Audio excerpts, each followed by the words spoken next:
โยมน้องพี่สามัคคีรวมทานร่วมทุนวัดวังสิงห์คำรู้กันทั่วคอนพระครูวิสิตศรีลาภรณ์เทศสอนให้พรเกื้อกูลเจ้าคณะตำบลป่าแดงพอยกมือ10 นิ้วกราบนอบน้อมยังพระติรัตนเกี่ยวเจ้าตั้ง3 ประการอันมีพระพุทธพระธรรมพระสงฆ์อันเป็นสรณะที่เปิ่งที่เคารพนับถืออันสูงสุดในชีวิตกราบคารวะแตบไตไวสาปุญญาปารมีธรรมพระมหาเถรานุเถระเจ้าคณะพระสังฆาธิการภิกขุสงฆ์สามเณรจุตนจุองค์อันหมายมีพระเดชพระคุณหลวงปู่ติปรึกษาเจ้าคณะภาค7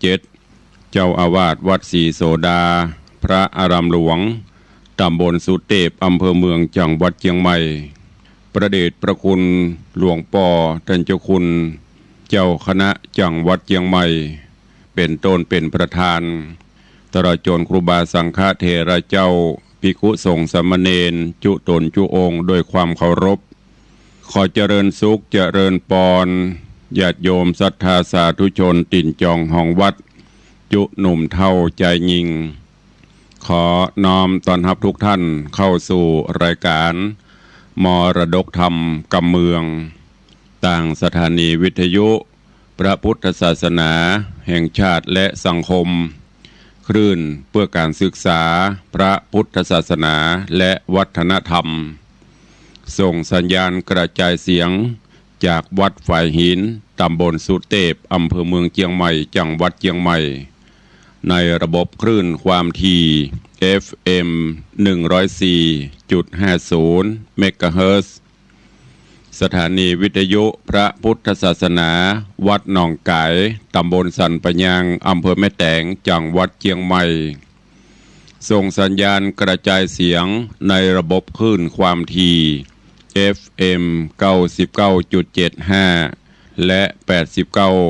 89.25 เมกะเฮิรตซ์และสถานีวิทยุพระพุทธศาสนาจังหวัดเชียงรายส่งสัญญาณกระจายเสียงในระบบคลื่นความถี่ FM 99.50 เมกะเฮิรตซ์ตลอดจนวิทยุชุมชนเสียงตามสายหอกระจายข่าวตามวัดวาอารามตามหมู่บ้านต่างๆที่ครูบาสังฆะท่านเจ้าอาวาสตลอดจนต่างปอแก่ปอแคว้นได้เปิดออกลำโพงหอกระจายข่าวเสียงต่ำสายของวัดวาอารามของบ้านต่างๆเพื่อญาติโยมศรัทธาได้สดับรับฟังกันอยู่ในเวลานี้พร้อมกันนี้เจริญปอนญาติโยมที่ได้ติดตามต่างเฟซบุ๊กเฟซไลน์ต่างเว็บไซต์ต่างๆบอกว่าจะเป็นเฟซบุ๊กของวัดวังสิงห์คำเฟซบุ๊กของ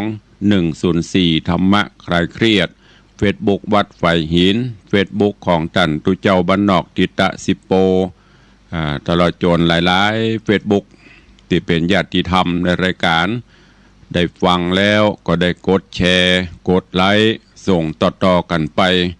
เพื่อให้ญาติธรรมได้สดับฟังเสียงธรรมะกันอยู่ในเวลานี้เราก่อนแล้วแชร์ได้กดแชร์ไลฟ์อัตมภาพพระครูวิสิตศรีลาภรณ์เจ้าอาวาสวัดวังสิงห์คำตำบลประแดดอำเภอเมืองเชียงใหม่จังหวัดเชียงใหม่เป็นผู้ดำเนินรายการก็นำธรรมะสาระปืนบ้านปืนเมืองทำข้าวมาเทศนาฮือท่านทั้งหลายได้รับฟังกันเป็นประจำถึงวันตั้งแต่เวลา6 โมงถึง7 โมงเช้าโดยประมาณยกเว้นพี่น้องที่ฟังสัญญาณจากดอยม่อนจำปีวัดพระแก้วจังหวัดเชียงรายก็ฟังกันเมื่อค่ำยามคืนต้องกราบขอบพระคุณในเมตตาบารมีของท่านผู้อำนวยการทุกสถานีเจ้าหน้าที่ช่างเทคนิคผู้ควบคุมการกระจายเสียงทุกท่านทุกสถานีตัวเองและขอบคุณเจ้าของ Facebook ทุกท่าน ที่ได้กดแชร์กดไลค์กันปากันวันนี้เป็นวันพระเป็นวันศีลการเวลาวันเวลาล่วงเลยผ่านพ้นโดยความรวดเร็วว่องไวจากวินาทีเป็นนาทีเป็นชั่วโมงเป็นวันเป็นเดือนคลาดเคลื่อนไปโดยบนิ่งบอยู่ได้บรอไผวันเวลาผ่านพ้นบ่ได้รอไผสักคนไม่ใช่ว่ารอคนนั้นรอคนนี้ไม่มีวันคำว่ารอไปของเปิ้นเรื่อยๆเพราะฉะนั้นเฮาท่านทั้งหลายจะต้องโดยตามการเวลาฮือตันตื่นเช้ามาก็คิดพิจารณาตลอดจนตรวจตราตรวจสอบในรอบวันที่ผ่านมามีอันอย่างอันใดที่มันขาดตกบกพร่องก็เสริมเติมให้มันดีขึ้นอันไหนที่มันดีแล้วก็เสริมเพิ่มเติมดีขึ้นไปเรื่อยๆวันนี้เป็นวันพระวันศีลทางรายการที่ได้จัดมาโดยตลอดเมื่อวันพระวันศีลมาถึงก่อนที่จะได้ฟังน้ำฟังธรรมก็จะได้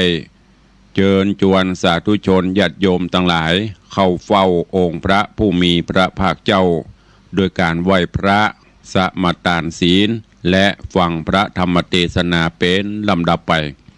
โอกาสบัดนี้ใครที่ได้เตรียมขันหรือว่าพานดอกไม้ธูปเทียนไว้ก็จัดเตรียมเพื่อเรียบร้อยแล้วก็ดังที่ได้บอกมาโดยตลอดว่าวันพระวันศีลถ้าเป็นไปได้เชิญชวนพุทธศาสนิกชนทุกท่านได้นุ่งขาวห่มขาวอันเป็นสีของความบริสุทธิ์ผุดผ่องและพอให้เป็นระเบียบเรียบร้อยที่สำคัญก็เป็นการประกาศให้เจ้าโลกได้ฮู้ได้ทราบว่าเฮาเป็นพุทธศาสนิกชนทุกวันพระทุกวันศีลบอกว่าจะเป็นศีลน้อยศีลใหญ่ถ้าเป็นไปได้อีพ่ออีแม่ญาติโยมศรัทธาลูกหลานต่านเต้าเยาวชนคนดีใส่ชุดขาวนุ่งขาวห่มขาวก็จะได้เป็นระเบียบเรียบร้อยดูแล้วสวยสดงดงามก้อยๆฝึกกันไปเมินไปมันก็จะชินแล้วก็จะทำให้รู้ว่าโอ้เมื่อถึงวันพระวันศีลนี่ประเทศไทยเฮาหรือทั่วโลกที่นับถือพระพุทธศาสนาปากันนุ่งขาวห่มขาวแล้วลองรับตาจินตนาการว่าภาพนั้นมันจะประทับใจต่อใดอันนี้ตุลุงได้เชิญชวนและรณรงค์มาโดยตลอดเนอะวันพระวันศีลเตรียมขันข้าวตอกดอกไม้ถ้าไปวัดได้ก็ไปวัดไปวาไปใส่ขันข้าวตอกดอกไม้ส่งสาเข้าสาบาตรทำบุญตักบาตรประพฤติวัดปฏิบัติธรรมไปบ่ได้ก็อยู่บ้านอยู่จองนบไหวสาเอาเนอะโอกาสบัดนี้เชิญทุกท่านเข้าเฝ้าพระผู้มีพระภาคเจ้าพร้อมกันนะโอกาสบัดนี้อิมินาสการเรนะ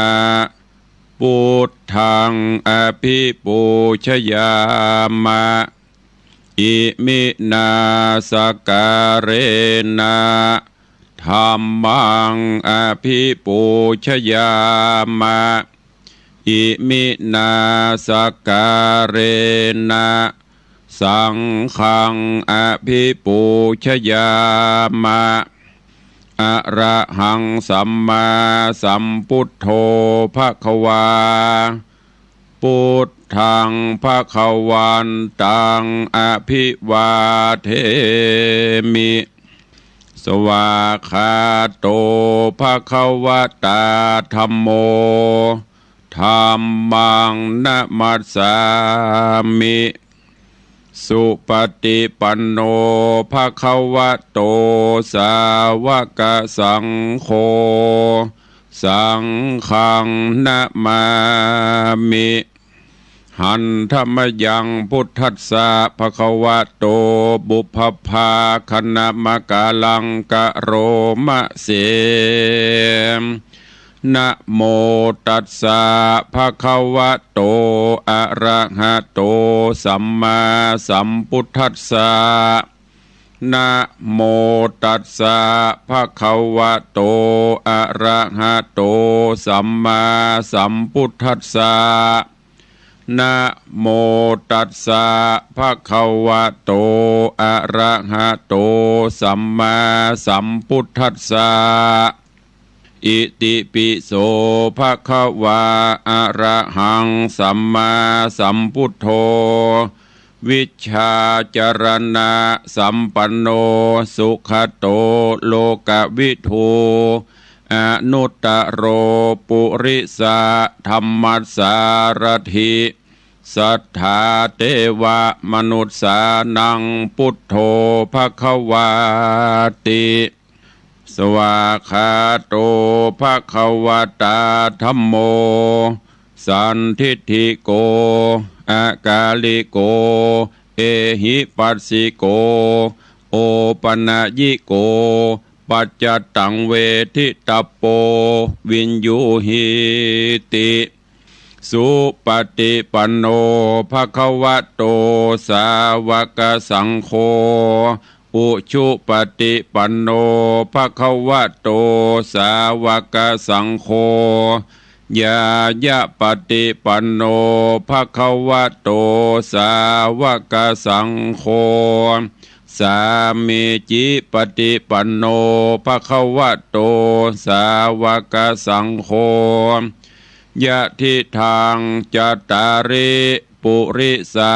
ยุคานิอัฏฐาปุริสาปุคคลาเอ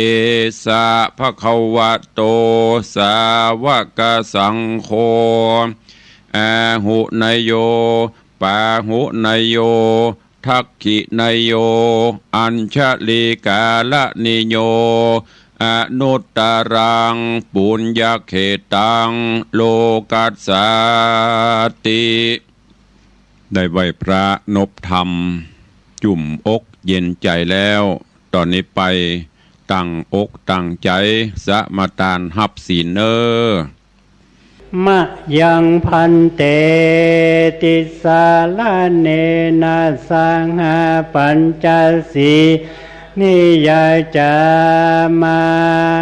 ตุติยัมปีไม่ยังพันเตติสาลาเนนะสังหาปัญจลานิยาจามาตติยัมปีไม่ยังพันเตติสาลาเนนะสังหาศีลานิยาจามานะโมตัสสะภะคะวะโตอะระหะโตสัมมาสัมพุทธัสสะนะโมตัสสะภะคะวะโตอะระหะโตสัมมาสัมพุทธัสสะนะโมตัสสะภะคะวะโตอะระหะโตสัมมาสัมพุทธัสสะนะโมตัสสะภะคะวะโตอะระหะโตสัมมาสัมพุทธัสสะ